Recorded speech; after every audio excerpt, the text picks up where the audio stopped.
मिर्जापुर के देहात कोतवाली थाना क्षेत्र स्थित विसुंदरपुर मेडिकल कॉलेज में बिजली आपूर्ति बाधित होने, जनरेटर नहीं चलने और हॉस्टल की अव्यवस्था से नाराज छात्र छात्राओं ने सड़क पर उतरकर धरना प्रदर्शन किया। प्रदर्शनकारी छात्रों ने कॉलेज के बाहर सड़क जाम कर प्रशासन के खिलाफ जमकर नारेबाजी की।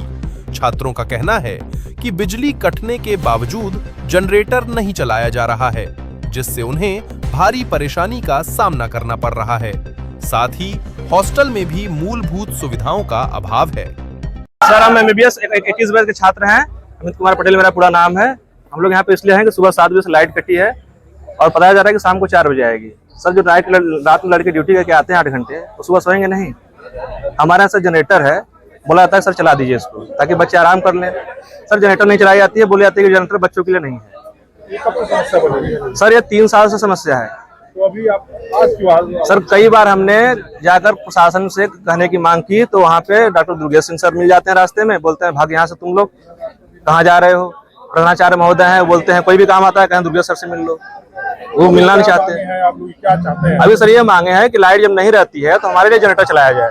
इंटर्न छात्रावास है, उसके लिए हमने आवाज उठाई थी कि सर उसमें जनरेटर का सप्लाई नहीं है, आप उसमें जनरेटर का सप्लाई कर दो ताकि जो लड़के इंटर्न है वो भी आराम करें। मेरा नाम पलक है और मैं 21 बैच से हूँ। अभी हमारी इंटर्नशिप चल रही है, ठीक है। तो अभी हमारी प्रॉब्लम यह है कि हमारी ड्यूटी करनी होती है, हमें 12-12 घंटे की ड्यूटी लगती है और उसके बाद भी हमें ऐसी बेसिक चीजें नहीं मिलती। इलेक्ट्रिसिटी और जो पानी है उसकी समस्या है। आज ही मेरी तो ड्यूटी थी, लेकिन फिर भी हम जा नहीं पाए क्योंकि लाइट कट गई थी। नॉर्मल चीजें हम कर नहीं पाए और हमारे जो मतलब बैचमेट है, जो बाकी सारे बैचमेट हैं, वो रात की ड्यूटी करके आए हैं और सुबह उनको लाइट नहीं मिल रही है। तो इतनी सारी प्रॉब्लम, बट यहाँ की फैकल्टी बिल्कुल रिस्पॉन्सिबिलिटी लेने को तैयार नहीं है।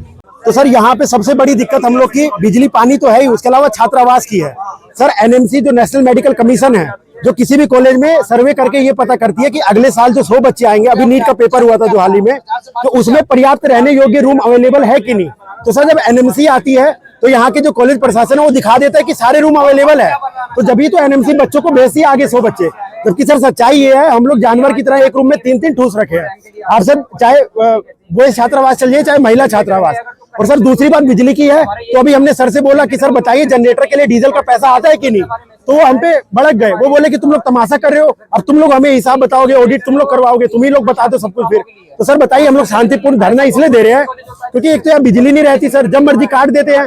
ठीक है, बिजली कट रही है, हम सम्मान करते हैं कि भाई कंस्ट्रक्शन का काम चल रहा है, भरौना तक रोड बन रहा है तो बिजली काट दी। लेकिन जो डीजल का पैसा आ रहा है सर, जो जनरेटर का कनेक्शन है, इंटर्न हॉस्टल में बॉस लोग के लिए नहीं है कनेक्शन, लेकिन महिला छात्रावास और पुरुष छात्रावास में कनेक्शन है, तो वहां क्यों नहीं लाइट दी जा रही है। इसके अतिरिक्त सर, मैस यहाँ पे जो खाने का जो हम लोग का मैस होता है, 5 साल से सर सिर्फ 1 साल उसमें नाश्ता मिला। हम लोग, आप किसी भी, चाहे महिला हो चाहे पुरुष हो, लड़का हो या लड़की हो, डॉक्टर हो, हर किसी से पूछेंगे वो नाश्ता क्या करते हैं, तो यहाँ बाहर टपरी पे आके चाय समोसा खाते हैं। बताइए सर, हम फ्यूचर के भावी डॉक्टर्स हैं और हम ही लोग चाय समोसा खाएंगे, ये सब किसकी वजह से? क्योंकि सर यहाँ मैस नहीं है। अब मैस की आप समस्या लेके जाएंगे तो बोलते तुम लोग चला लो मैस।